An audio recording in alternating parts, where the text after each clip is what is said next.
Hello everyone, welcome back to my channel. আজকে আবার নিয়ে আসলাম নতুন একটা রেসিপি। আজকে করব চিতল মাছের কারি। তো দেখো, তার জন্য মাছটাকে আমি ধুয়ে নুন হলুদ মাখিয়ে রেখে দিয়েছি আর সাইজ করে আলুটাকে কেটে নিয়েছি। তো প্রথমে আমি মাছগুলোকে ভেজে নেব। কড়াই বসিয়ে দিয়েছি, তেল গরম হলে তাতে মাছগুলো একে একে দিয়ে আমি মাছগুলো ভেজে তুলে নেব। মাছগুলো ভাজা হয়ে গেলে আমি বাকি যে তেল ছিল তার মধ্যে গোটা জিরে আর তেজপাতা ফোড়ন দিয়ে একে একে আলুটা দিয়ে দেবো।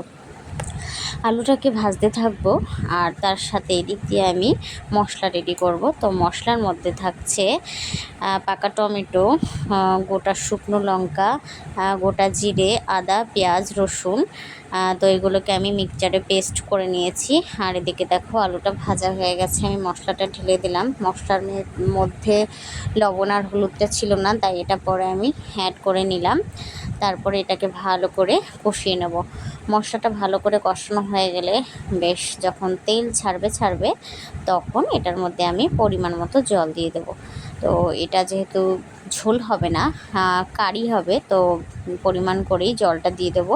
তারপরে 5 মিনিট মতো ফুটতে দিয়ে যখন ফুটে যাবে তার মধ্যে মাছগুলো দিয়ে আমি একটু মিশিয়ে দিলাম। তারপর আরও 10 মিনিট মিডিয়াম আঁচে এটাকে আমি রান্না করে নিলাম। মাছটা বেশ হয়েই এসেছে, দেখো আলুগুলো বেশ গলে গেছে, ঝোলটাও বেশ সুন্দর হয়ে এসেছে।